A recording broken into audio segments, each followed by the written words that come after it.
All right, we're back for part two. Moved a little closer. Looks like the table is slanted, but maybe the picture is slanted. I don't know. Doesn't matter. But hey, we're here with Mark Smith. Excuse me. Part two of this interview. I joked when we wrapped up the last part that I was going to ask about dinosaurs. You don't actually study dinosaurs, but that is a big question that everyone has. Is like, what about dinosaurs in the Bible? But just from an archaeologist standpoint, do we have? I've heard that we don't have an actual complete fossil, like of a full dinosaur. Do you know if that's true or not? Well, I think we do. Do we? Yeah. Maybe it's just YouTube conspiracy theorists that say that we only have like pieces and then we're just making up the rest.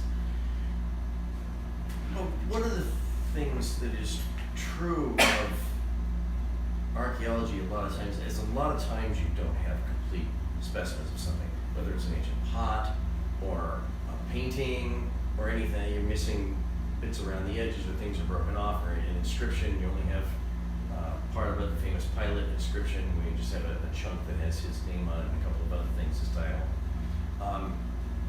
So with bones, yeah, a complete skeleton, including all the little metacarpals and metatarsals and small bones like that. Those things, you get rodents carrying them away, and they decompose and that sort of thing. So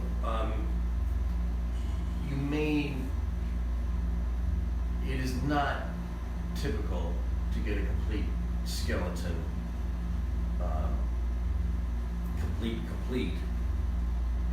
That would be fairly rare. Gotcha. But 90% complete, and not taking a lot of imagination to figure out what's not complete. Right. There's very typical patterns for these things. So dinosaurs are. I've been to several places where dinosaurs are being excavated. I've seen the skeletons, the portions that were visible as they were excavating, and so on. And so I'm sure that full rib cages and spinal columns and this kind of stuff that you have. So it's not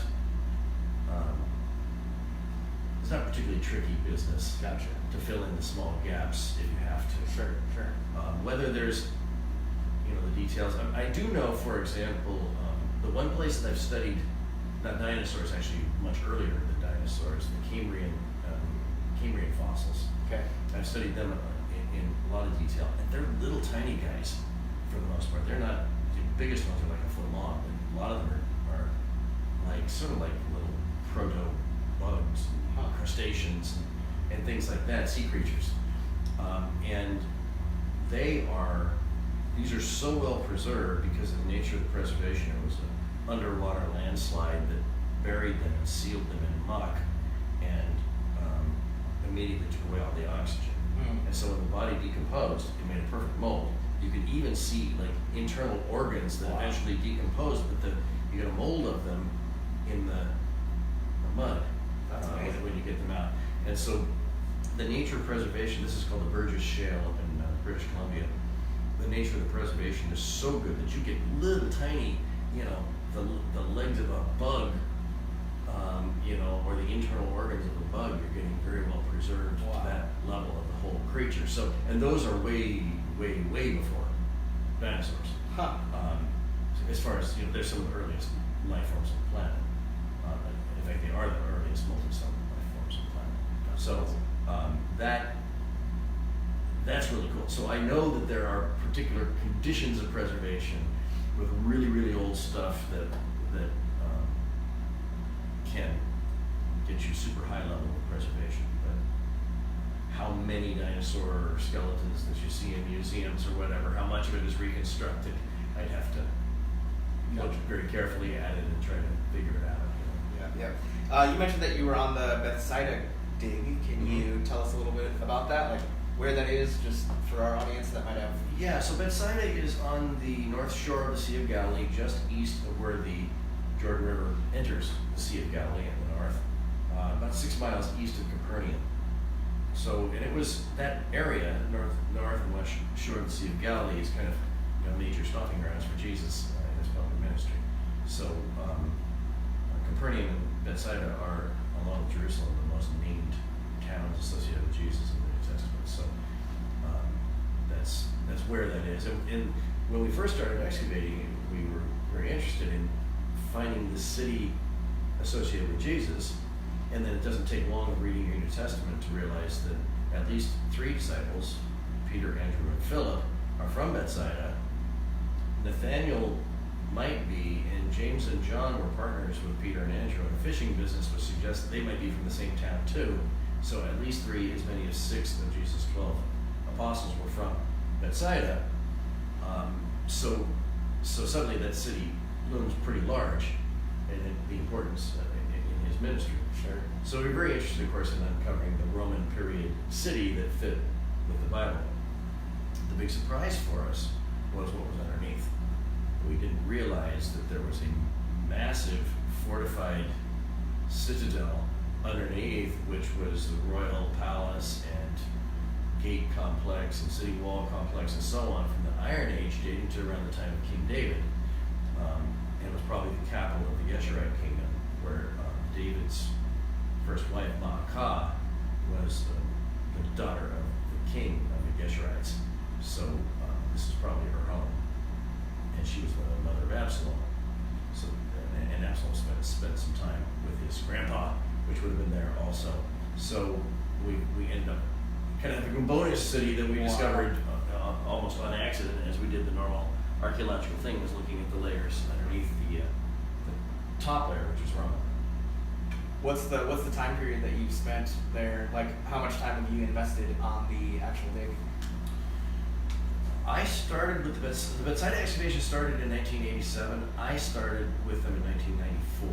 Okay. So I've been working with them ever since 1994. I have not gone every year. I've probably gone every other year on average. Okay.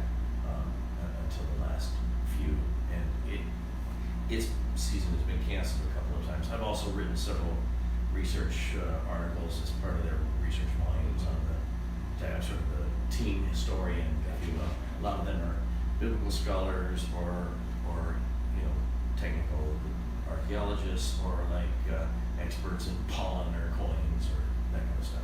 Nice. So did you just apply? How does that work? Do you apply to be a part of that dig, or did they contact you? I know nothing about it. Friend of a friend. It Okay. was a complete. This has been characteristic of most of my life.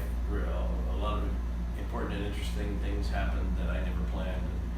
And I'd love to claim the wisdom that I figured out how to do this. And so I was going on my first sabbatical. I had a colleague who had a friend who worked at Bethsaida, and he was going and said, "Hey, would you like to join me?" And I went and became captivated. That's amazing. That's amazing. What do you feel like is your personal favorite find in all of your digs? Has there been one that really stands out to you? Well, one thing that happens when you're, of course, when I first was excavating, I was doing a lot of the excavating myself. Mm-hmm. Over time you become more of a supervisor, and you're supervising other people who are actually doing most of the work, and you're interpreting things as they come along, and doing drawings and keeping records and calculating levels and making sure all the paperwork is done correctly, because you want to keep track of everything you find in 3 dimensions. So the raw quantity of things that I've actually unearthed with my hands is not huge. Okay. The things I've been part of, I've been made part of. Sure. As far as the ones I've unearthed with my hands, I suppose the first season I unearthed an oil lamp in a small, low-rent district home, a very small two-room home that was so cheap they didn't even build 4 walls, they just attached it to the city wall. And in that home, I found an unusual type of oil lamp with a kind of a pig-shaped nose to it, spout to it, and those were only made in Jerusalem, only made during the time of the sons of King Herod. That's what we call them, the Herodian oil lamp, which just happens to be the lifetime of Jesus. So that lamp being on the floor of that house dates the use of that house to just about precisely the time Jesus was in town, which then gives you a strong sense that we don't have that many homes. We found there at Bethsaida was this one that Jesus visited. Did he visit? Wow. this house illuminated by the light of that oil lamp and talked to its inhabitants about the kingdom of God. Did even one of his apostles live there? The probability of all that is pretty good, all because of this one oil lamp. Fine, because those oil lamps were only made for about 20 years. Okay. And so it narrows the chronology of the use of that particular home. We have since done chemical analysis on that particular oil lamp, and it was in fact made in Jerusalem. So shows that it was a Jewish home, very probably, imported this item from Jerusalem. So that was nice. Another one that I found, which is really fun, and I don't have a picture of it. I don't know whatever happened to my picture of it, but I've got to talk to my colleagues and find a picture of it. I found a sikka, it was called, which is a little dagger, curved dagger, blade about 6 inches long. These are famous in Roman history because there was a whole group of people called the Sicarii who were so named because they carried the sikka. They were Jewish. These days we'd probably call them terrorists. These were Jewish assassins who were opposed. They're often associated with the Zealots. Okay. They were opposed to Roman rule over Judea, and they were really opposed to any Jews who were Roman sympathizers. And so what they would do is whenever a crowd would gather, these guys would go into the crowd and they would stab a Jew who was a Roman sympathizer and then melt away in the crowd. Oh wow. And so these are the famed Sicarii that are talked about in Josephus, and I found a sikka. Wow. So, does that mean that, I was excavating in a place where it was one of those guys? Of course, it's not like sikka were only used for that. It's just kind of a normal Roman dagger, but still pretty cool find. Yeah, that's pretty intense. What do you feel like is one of the biggest finds that's been beneficial to Christianity? I'm assuming maybe the Dead Sea Scrolls, but is there something else that comes to mind if that's not the answer? Well, what do you mean by beneficial to Christianity? I guess just like that whole illumination thing. Has there been something that just is really helped illuminate our belief in Christ from an archaeological standpoint? Well, I told you about the one, of course, the place where Jesus' trials were placed. From a particularly Christian point of view, that the particular light that sheds on the story helps us understand the story, I think, better. And I should also say, it also helps fix a problem that has sort of haunted me for many years, and that is the tendency for Christians, even today, if you ask Christians, most Christians, who killed Jesus, they'll say Jews killed Jesus. And that idea that Jews killed Jesus, the Jews killed Jesus, then easily lends itself to a demonization of every Jew.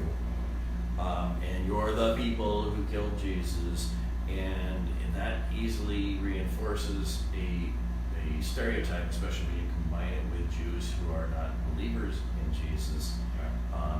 Then you are Christ killers, and there's been this horrible history of Christian anti-Semitism that has given rise to pogroms and even gave support to the Holocaust and all kinds of things, all because Christians have this misunderstanding that Jews killed Jesus.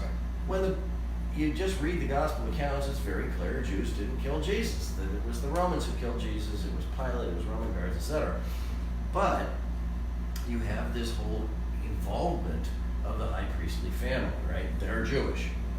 Now that we understand the place where Jesus was executed, and we understand the reasons why the high priestly family would want to be in such a place, the reasons why they only wanted to arrest Jesus at night in a lonely place, take him to their private home, take him to this private place for the trial, all had to do with the fact that they were trying to keep this away from the knowledge of the Jewish people.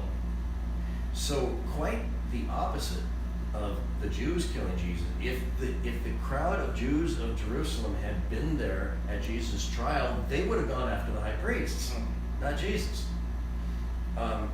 So it is precisely the disconnect between the high priestly family and the rest of the Jewish population, the tension that was already there before Jesus, and the corruption that characterized that family, that's even talked about in the Talmud.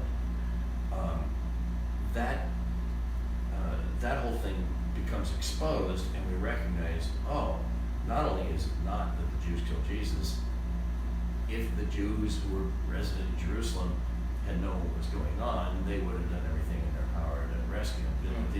This is the power structure that had been established, and it's this elite Jewish family who's closely connected with Roman leadership that gets the Romans to kill Jesus. You can't blame any other Jew but them. And so I think it helps undo that Christian anti-Semitic interpretation that is very widespread and, in my judgment, shameful.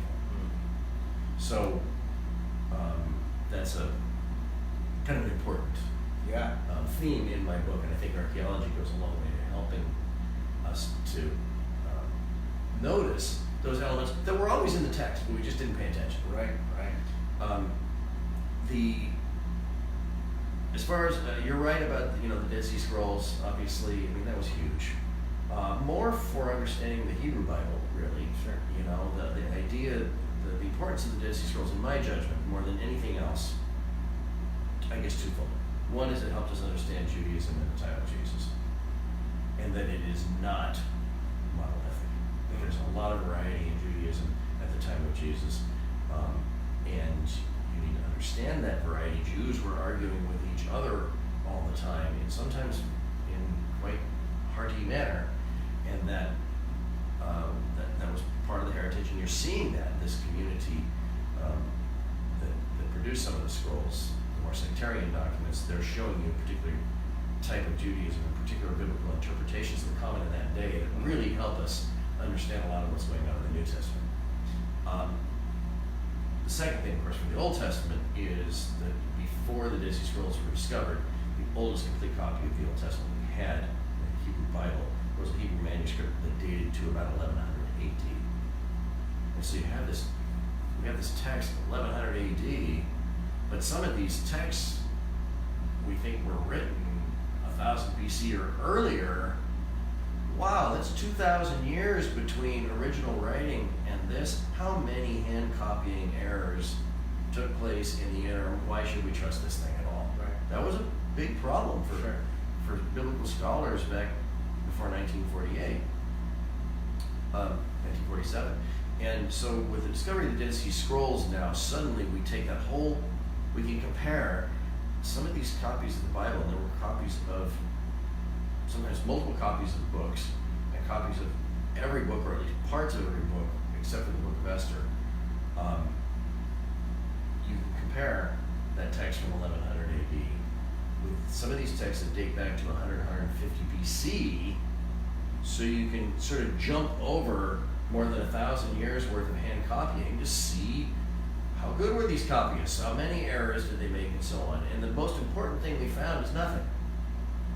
That is, the most important thing we found is that those were really good copyists, and they didn't make many mistakes, so there weren't many differences. Now, there were some, Sure. and we were able to correct a few small things, but they were really small things. It was not a big deal. And any modern critical edition of the Hebrew Bible will have notes down at the bottom, making note of any unusual things that didn't fit, that were found in Qumran, the Dead Sea Scrolls.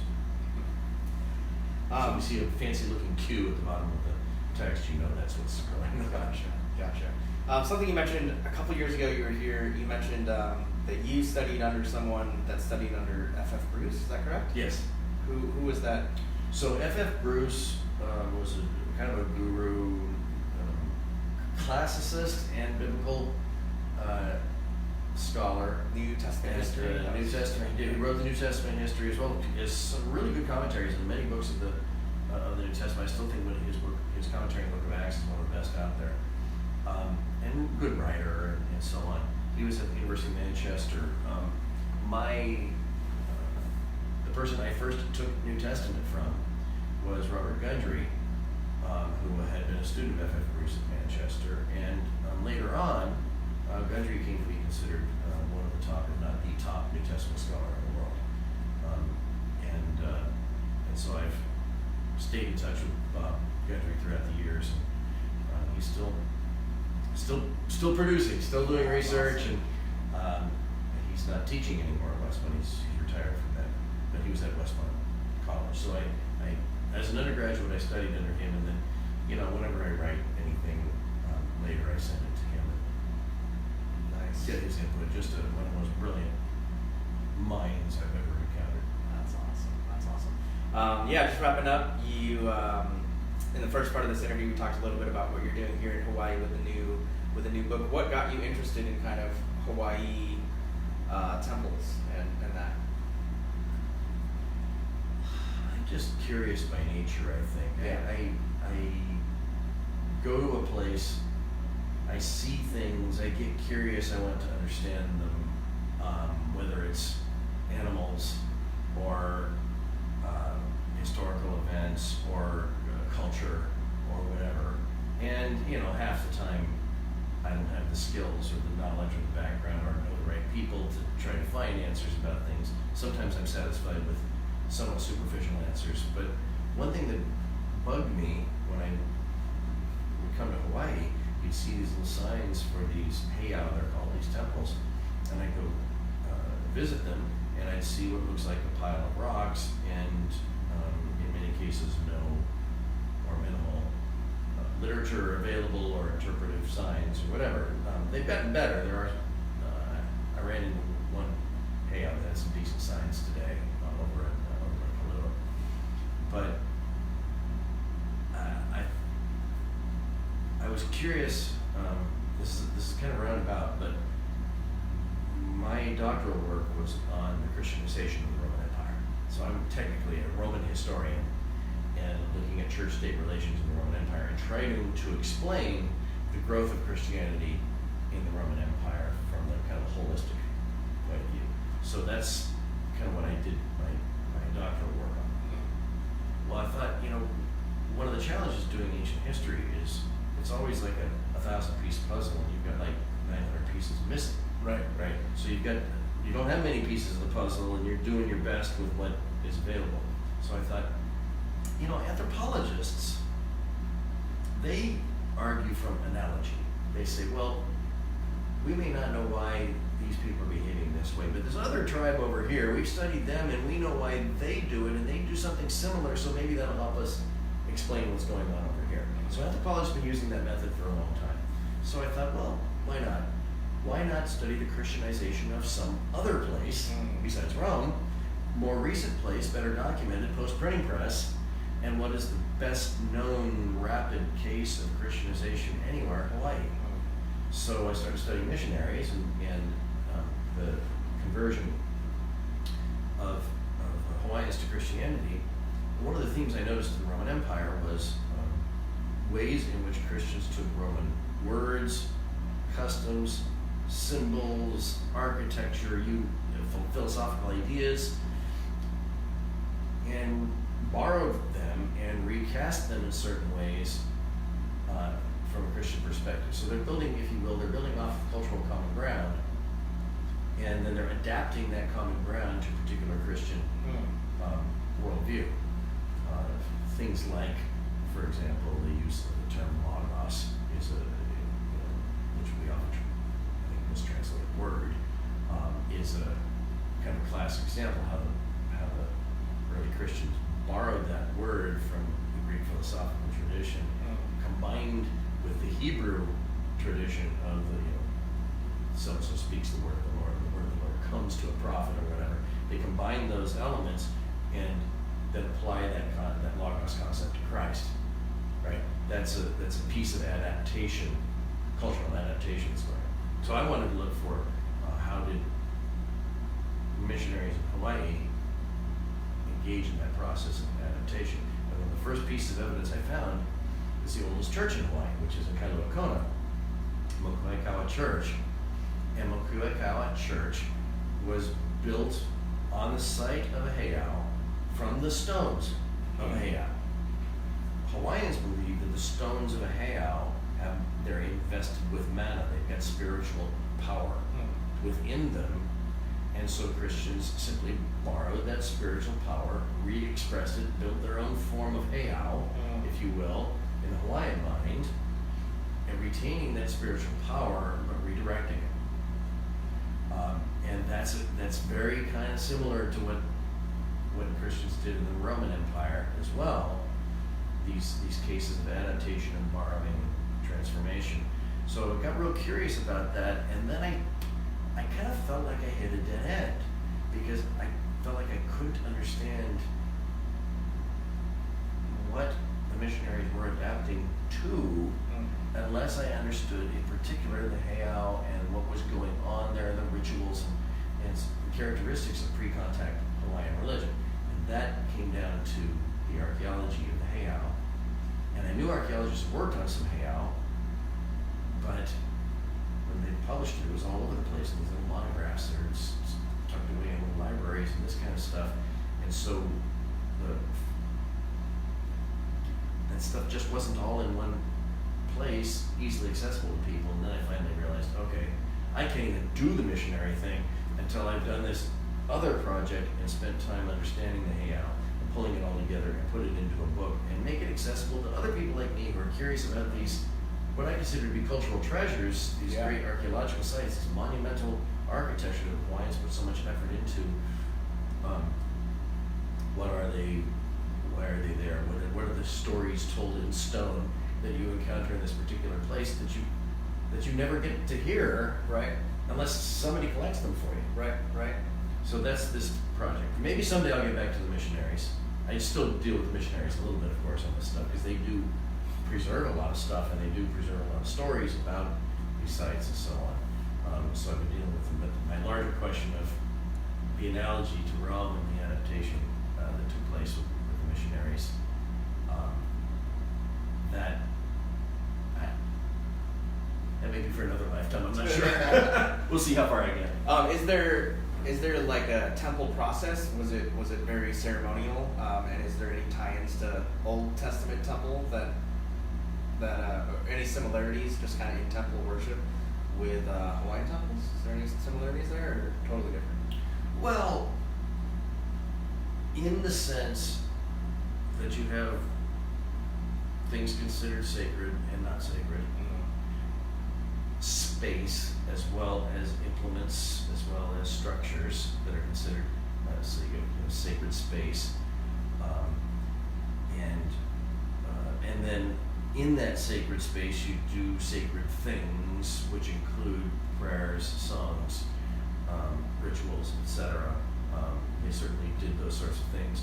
The sacrificial animals, of course, the favorite Hawaiian sacrificial animal was the pig, not so much for the Hebrews. But you did, the Hawaiians did practice human sacrifice, which of course the Hebrews didn't, except a couple of individuals did, but for the most part, that was not the case. Broadly in the Middle East, that was fairly rare. You get a little bit of Moais and people like that. But so yes, there are similarities, but they're the sort of similarities that go on all over the world with humans doing ritual activity in a sacred space.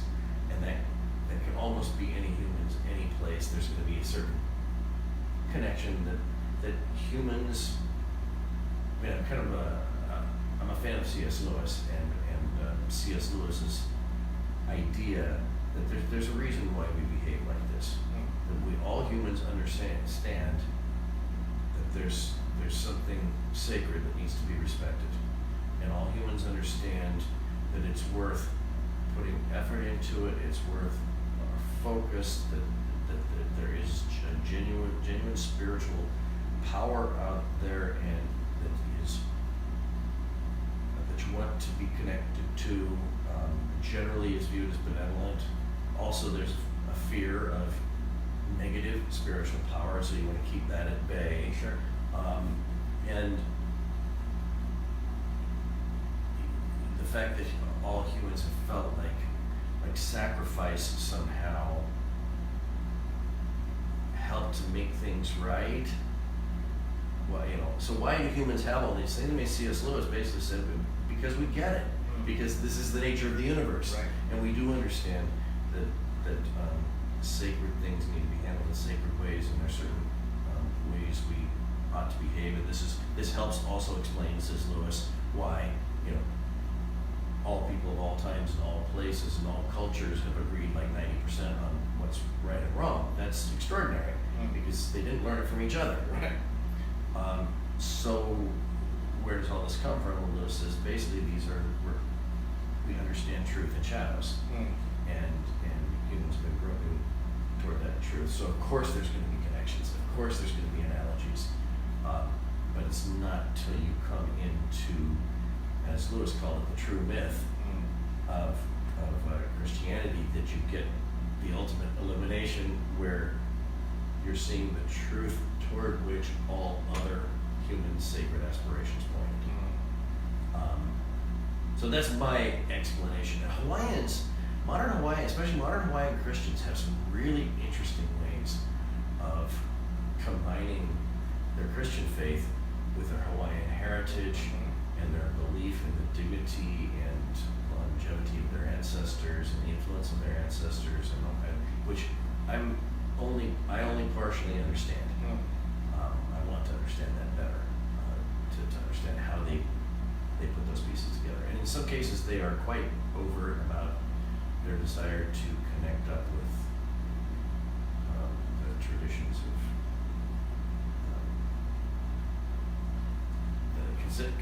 traditions of the ancestors in a way that makes sense from a Christian point of view. So exactly how they do that, and how they think about that, and where they draw lines, I think differs among individuals. I'd like to understand that better.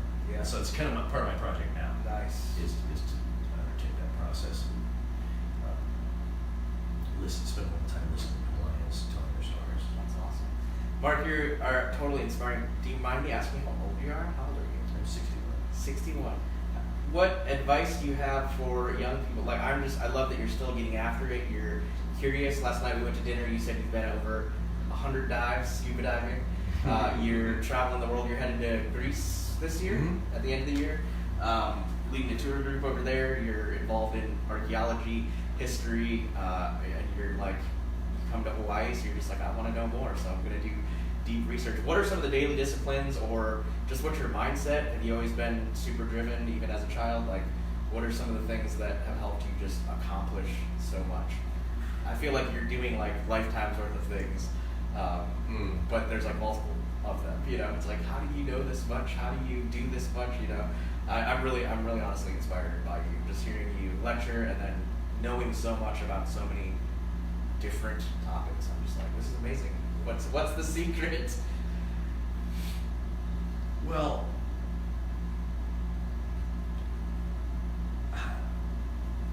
I'm not sure there is any secret. I feel like the world's a fascinating place, and from a Christian point of view, if I believe that this is the world that God has made, and fundamentally made it good, sure, a lot of things are screwed up, and we have screwed up a lot of things, but it's worth exploring, it's worth understanding, and while I do it, everything I learn, whether it's botany or marine biology or Hawaiian archaeology, it's helping me understand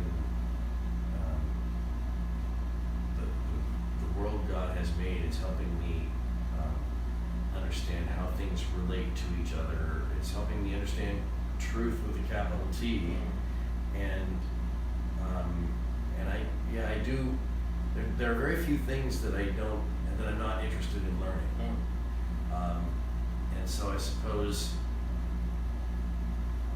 for me the question is always, okay, what investment of time should I give to a particular thing? Sure. A question of priorities, because if you take that mentality to its ultimate, you're always going after something new, and you have to have immense discipline, and you have to be this driven, crazy person. I don't want to be a driven, crazy person. I want to, on some level, I'm fundamentally a beach bum. That's what I did today. I went to visit 2 Heiau, do aerial photography, do a little bit of learning, go for a walk on the beach. That's a good day. There you go. To me, that's a good day. There you go. So I guess the things that I've chosen to do in depth are value judgments somehow, that I've just chosen to put more time in that particular area. What does that process look like, though? Because that's what I feel like. We just had our first child, and it's just like my time just got way more limited. And so it's just like, how do I decide what to invest in for the next 35 years of my life before I'm 70? I am really like, what do I dive deep on? And yeah, how do you make those decisions? Yeah, well, I wish I could tell you that. I have no idea how I made those decisions. Because you can't. I am fundamentally curious. I don't have boundless energy. I do, get worn out pretty easily, and I have to be careful about that, because if I get too worn out, then I'm not good for anybody. Sure. Part of it has to do with things that my daughter's into, or things that my wife is into. So a few years ago, my wife said, she had a health problem, and it was kind of like, okay, well, when you face a health problem, it's okay, let's think about what's important, what's really for you, in terms of your priorities and time, not quite a bucket list kind of thing, but right. She said, I would really like to do as much scuba diving as we can. So that's why we have so many scuba diving, because she said that, and I said, okay, I need to honor that. This is about her. I like it. She likes it. It takes us. I get to be a beach bum. I get to be under the water and seeing cool stuff, and learning about marine ecosystems in different areas and whatever. And that's fun. And for her, for our relationship, I think that's, and for our relationship with our daughter, who also scuba dives, that this is a good thing. Yeah. So that's why, otherwise I might only have 10 dives. Gotcha. But because of that, I decided, okay, I'll prioritize that. And so things like, I'll go lecture. So this summer, lecture at Waiwan, I go to Solomon Islands, I go to Papua New Guinea. I know that off the coast of Papua New Guinea, some of the great scuba diving in the world. I found a little island in the middle of nowhere off the coast of New Ireland. My wife, my daughter joined us there. We spent a week scuba diving. Nice. So we hooked it on to something else we were doing, which was teaching oriented, ministry oriented, and then add that on. So, with creativity, you can often figure out ways to do that, and obviously, these things can get expensive. So it takes creativity to find the places where you make it affordable. You can't go to expensive places. Right. You have to find places that are really inexpensive. Yeah. So I've gotten pretty good at that kind of research. Yeah. And that I consider that kind of a fun challenge. Yeah. Nice. So those are the kinds of things that I've done. But as far as the what I've decided to research, whether it's stuff on the Bible, I never intended to write a book about the final days of Jesus. That just I was looking at other things, and I sort of kept stumbling in that direction. And every time I did, I'd read stuff and realize these guys they're missing a few things here. And finally I said, okay, that's enough. I think I have something to say in this field, and so I think I'll go ahead and do that. So I wish I could say I'm super disciplined. I wish I could say that I'm strategic, and that I really set all these things up, and I know what I'm doing, and I have this plan for my research. It is so not true. It really is a matter of what comes up, what captures my imagination. When I dig into it, I find both interest and also gaps. In other words, I have a question and I'm not satisfied by the answers I'm getting. So then I dig a little bit farther and I I'm still not satisfied by the answers I'm getting, and I'm starting to get into the real experts in the field, and I'm still not satisfied, and then I finally say, okay, enough. Now I need to learn this, and then I get serious about it. But it does take, kind of unfolding those layers. Most of the time I get curious about something, I'll look something up. Okay, good enough. That's, it may not be the greatest answer in the world, but I think I understand well enough. Or this question is going to dead end on me. There's nothing out there I'm not going to find enough evidence, and it's not going to go anywhere. Right. But when I can find that combination where it's going to go somewhere, other people have tried it, I'm dissatisfied with where they went, I think I can see another angle. That's when I really sink my teeth into a project. Gotcha. Maybe last question. Top 3 to 5 books or resources, any topic that have been impactful on your life. Oh my goodness. Well, I mentioned C.S. Lewis. You can't go wrong with him, right? Yeah. So really powerful influence in my life and kind of key times, I would say. Yeah. Which book in particular do you feel like has been? Oh, probably the most profound in my judgment and provocative for my mind was The Great Divorce. I think it's one of the That's really Jess's great favorite book. When we first met, she had me reading because I asked her what her favorite book Is that was. right? Yeah. I really struggle with analogies, so I was like, I'm kidding. It's one of the great ones, I think, and still has me thinking. Yeah. About many aspects of it. So that is certainly one. I really like the Space Trilogy.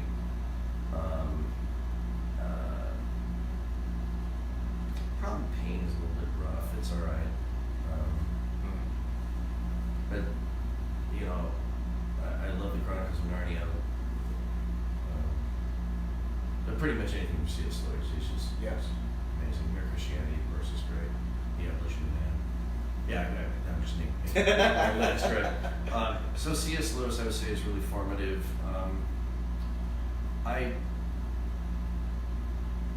There's some nice work that has been done. Craig Evans' book on Jesus and His World is what I signed for my Jesus course. So I teach a course on Jesus and history and archaeology. So that's a really helpful one. I read a lot of Biblical Archaeology Review because that kind of they're struggling with different and coming at it from a bunch of different perspectives. Right. Jewish, pure academic, atheist, Christian, whatever meeting place of minds. In a sense. I appreciate that.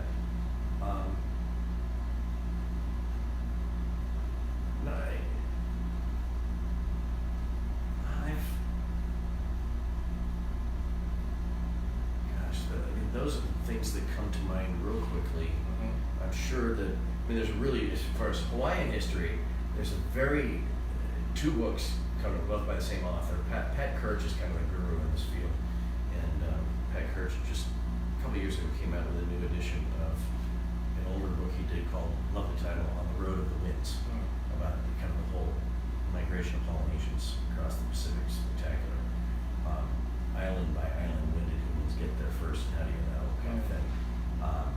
And then he's got a more popular thing on Hawaiian history called The Shark Going Inland Is My Chief, which is a very nice piece. So as far as Hawaiian history and archaeology, those have been really, really helpful. I do like F.F. Bruce's New Testament history. That's a very helpful volume.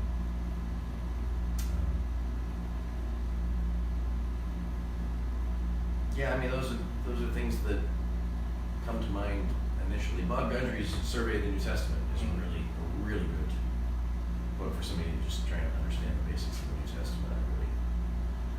That was a formative book for me when I was an undergraduate. If you're sitting across from 30-year-old self, what's one piece of advice you would give your 30-year-old self? Something to do or not to do? I don't know. You're going to have to learn humility over and over again. And it may be the most important thing to learn.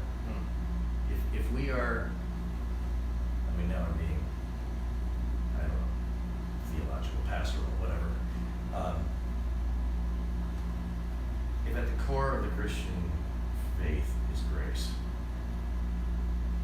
And most fundamentally, we are the recipients of unmerited favor.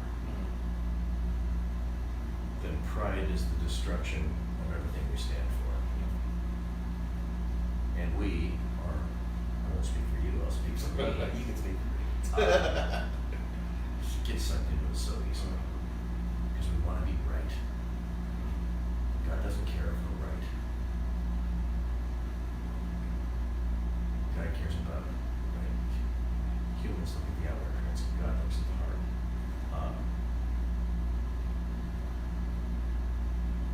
So, how do we be the kind of people who embrace learning with enthusiasm, but never embrace it with pride? That our learning is to be shared, to be offered, not as something that I figured it out, Right. but as here's another thing that can help you on the way in your journey. And here's something I've discovered that I found helpful. And if you don't find it helpful, that's cool. Right. Keep going. That's good. But if I can be helpful to you, and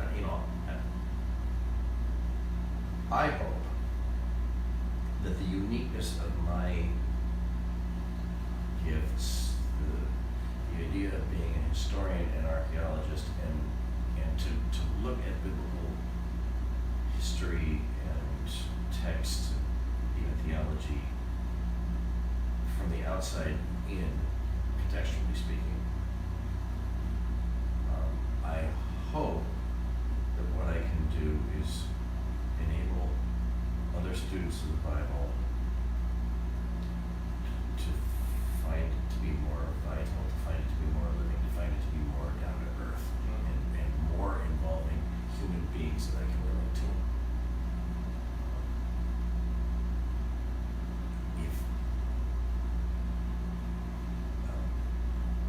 that's my heart that I hope that people can be, but that's never going to come from the place of I've got to figure it out. I'll tell you now the truth. Right.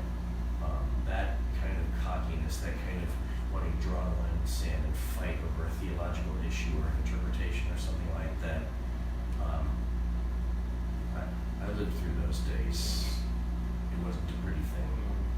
And I'm tempted to think that way. I'm tempted to be disdainful of people that I don't agree with or I don't think, from my perspective, I don't think quite get it. Well, maybe it's me who doesn't quite get it. and I need to be okay with that. There's a lot of things I don't get. That's good. The more I've learned, the more I understand that I don't understand, and the more I have to be okay with that, and embrace a life of grace. So good. So good. Yeah, I really appreciate your communication style as well.